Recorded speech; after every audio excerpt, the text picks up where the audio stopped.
Hey you guys, it's your girl Truckin' Beauty coming to you with another video. I apologize, it's been so long since I posted, but I do realize time after time after time that my videos really do help people. I was in Flying J, and one of my subscribers walked up to me and told me, he's like, man, I love your videos, I follow your channel and I appreciate it. I was in Walmart one evening in my hometown, and a lady walked up to me and told me that her and her husband actually started driving for Dot Foods, and she really appreciate me breaking down to pay a Dot Foods and really helped make the decision of whether or not they were going to go into it and take the job or actually apply for the job, because that's something that you don't really learn with that company until you get into orientation. And like, you want to know, like, is this a job worth pursuing, because I know how the money's gonna look. So they really appreciate that, and so I'm glad that, you know, people find substance in these videos I do. I went on vacation a while back, and it was so crazy. I was getting off the plane, and one of my subscribers walked up to me. He's like, I follow you on YouTube. He drives for Tide Water, and we came back on a plane together. I met his wife, and me and him, we talked for a while, and my friend was leaving me, so I had to speed up and hurry up and catch her because she was leaving. She was ready to take pictures and whatnot. So I'm really glad that people have found substance in my videos. I try to post more. I will continue to work on that challenge because it's definitely a challenge for me, and that's just an issue I have to deal with. But tonight I want to kind of break down to you how I handle the numbers of being an owner operator, how I keep up with the paperwork, should I say. Like, that's when I first started driving and I started asking people about being an owner operator. The one thing they said was like, oh, don't do it, don't do it, don't do it. And to me, that wasn't a good enough answer. Like, don't do it is not an answer. It's just what your opinion is. And so I asked them why. Like, what's the worst part about it? What's the hardest part about it? What do you dislike about it the most? Everyone always said the paperwork. So I'm going to show you my system, what I do, and how to keep up with the paperwork. And hopefully this will be beneficial to someone else. And it's a simple thing.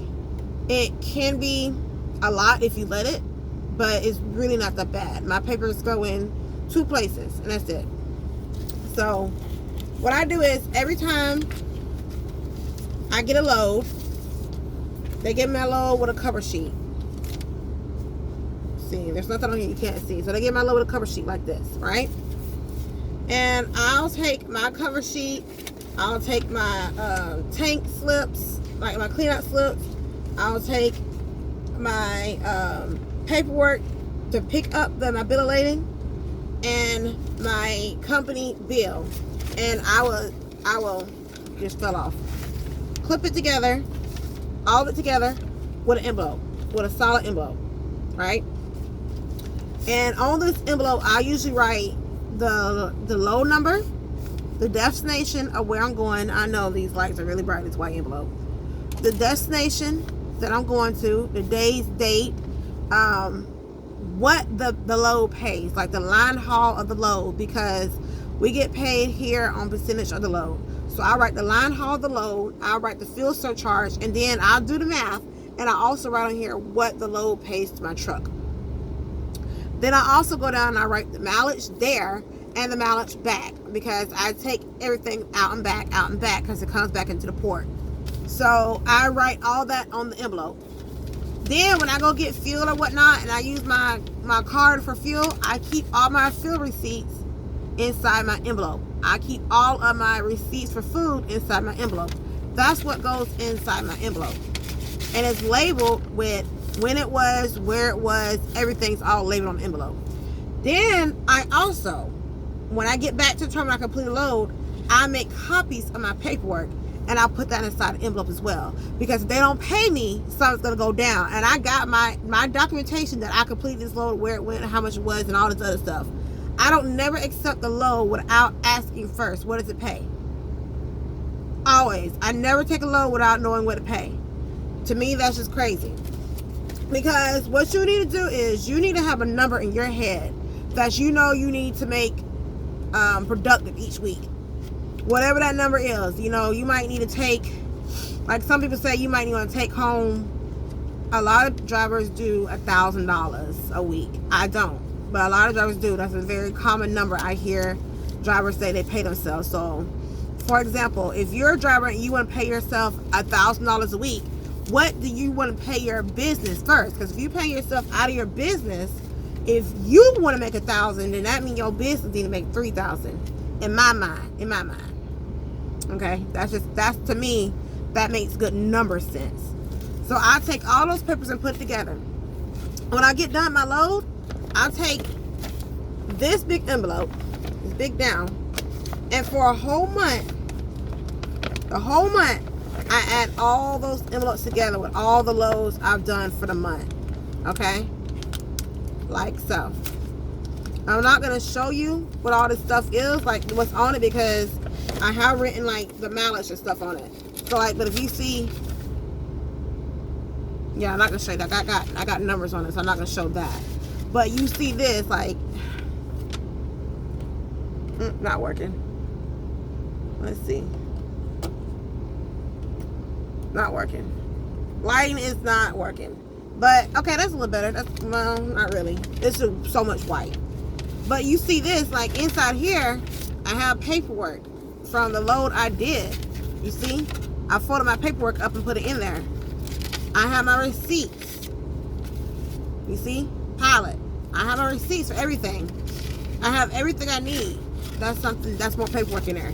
I have everything I need inside there. So now when my settlement come out and something's not right on my settlement and they can't find the papers, well, I could send them copies of my copies if it came to that. It's never come to that, but if it came to that, I could. I have my documentation too. All right. And then also for tax purposes, I have all this together. At the end of the month, I'll take and put all this in an envelope and I'll label it by the month and year. And I just have that for records just in case I ever got audited for taxes.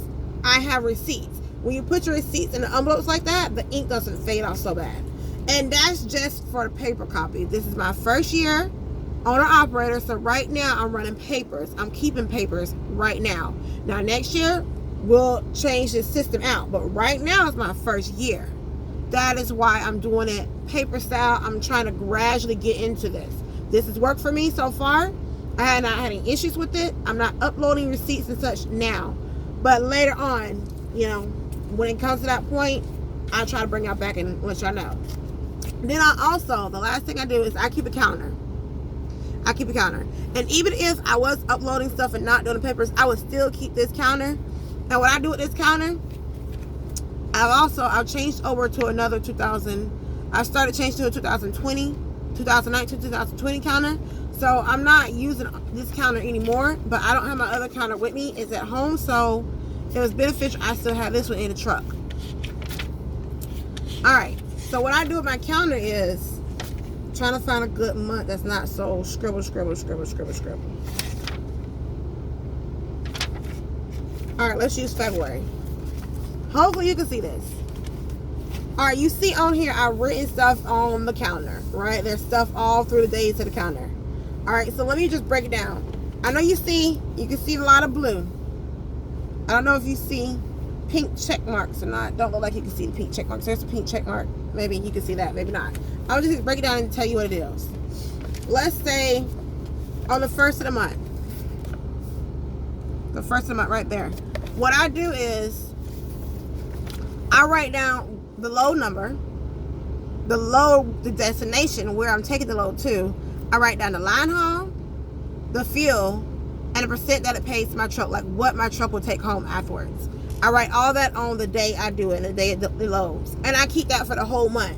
Then when my settlements come out at the end of the week, I go back and I make sure that everything I did was everything I was paid for. I check it off. Just like that. That is how I keep up with my money for my business. That is how I keep up my paperwork for my business. This method has been very beneficial for me. I can tell you what I made for the month by just flipping through my calendar. I can tell you what I made by the week by flipping through my calendar. I can go back and look and see everything I paid out for everything I did, just flipping through my calendar. I don't usually show this to people. I just keep this, for my personal records of documentation. Like, I need to know these things for business purposes. So this is usually like my private thing, but I feel like it is going to help someone. So that is why I'm doing this. So I hope it's beneficial to someone. If y'all have any questions, any concern, leave it in the comments below.